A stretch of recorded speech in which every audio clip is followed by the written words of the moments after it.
Good morning, good afternoon, good evening. दोस्तों Kevin Lopez back from personal tutor standard 12th chapter है history में भक्ति सूफी tradition. Topic हम देख रहे हैं लैंग्वेजेस एंड कम्युनिकेशन. अब हम एक चीज जानते हैं कि जब चिश्ती के यहाँ पे गैदरिंग्स हुआ करती थी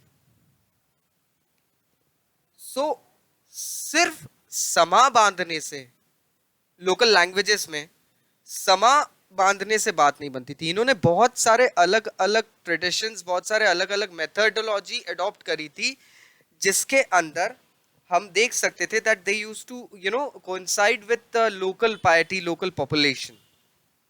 दिल्ली में अगर हम बात करते हैं तो दिल्ली में जब समा बांधते चिश्ती सिलसिले हुआ करते थे तो वहां पे जो लैंग्वेज यूज करी जाती थी वो होती थी हिंदावी. ये लैंग्वेज लोकल लोगों की थी. बाबा फरीद वो मतलब कुछ वर्सेस ऐसी लैंग्वेज में मतलब लाइक कंपोज करते थे जो कि लोकल लैंग्वेजेस थी. बाद में उनको गुरु ग्रंथ साहिब में लिया गया.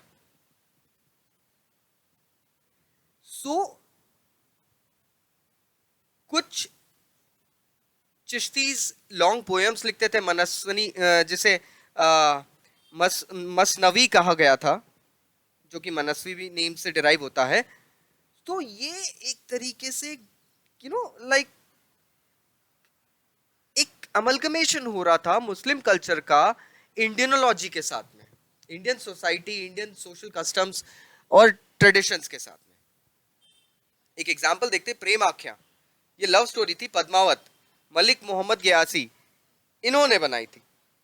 अब ये पद्मावत जो थी स्टोरी, प्रेम आख्या Padmaavat, this was composed by Malik Muhammad. It revolved around the romance of Padmani and Ratan Sen, the king of Chittor. और ये एक बहुत अलग लेवल के डिवोशन, रोमांस को डिपिक्ट करते थे. ये सब चीजें बेसिकली समा के वक्त बताए जाते थे. इसी वक्त कर्नाटका के बीजापुर में एक अलग जॉनर सूफी पोएट्री का कंपोज हो रहा था. देवर short poems written in Dakhni, एक उर्दू लैंग्वेज का ही वेरिएंट होता है. एंड ये चिश्ती सूफियों ने बनाई थी जो कि इस रीजन में 17 से 18 सेंचुरी में रहते थे.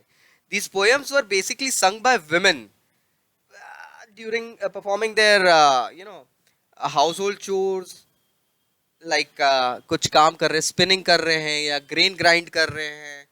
घर के काम करते समय ग्रुप ऑफ लेडीज बैठ जाते हैं and they used to go ahead and like recite them. कुछ कॉम्पोजिशंस शादी नामा, लूरी नामा, लूरी मतलब लोरी जिससे वर्ड आया है, एंड दैट इज ललबाइज. शादी नामा मतलब वेडिंग सॉन्ग्स. तो ये सब चीजें कुछ ऐसे लाइक कल्चर को लेकर आ रही थी जिससे the we actually get of the style that the Sufis also were inspired by the already existing bhakti tradition.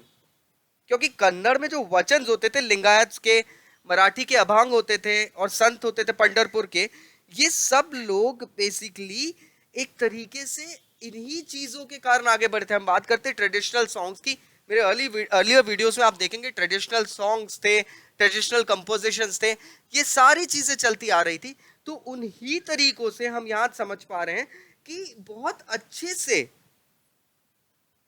मुस्लिम जो आए थे यहाँ पे, सूफीज आए थे, उन्होंने भी इन चीजों को अडॉप्ट करके अपने ट्रेडिशनल वैल्यूज को इनकलकेट करना शुरू करा. और इसी तरीके से इस्लाम ने धीरे धीरे दक्षिण में अपनी जगह बनाना शुरू करी. आशा करता हूं आपको ये टॉपिक समझ में आया होगा. स्टिल अगर कोई डाउट है तो please do let me know by writing your comments in the comment box. I'll try to go ahead and solve them by replying. Thank you very much.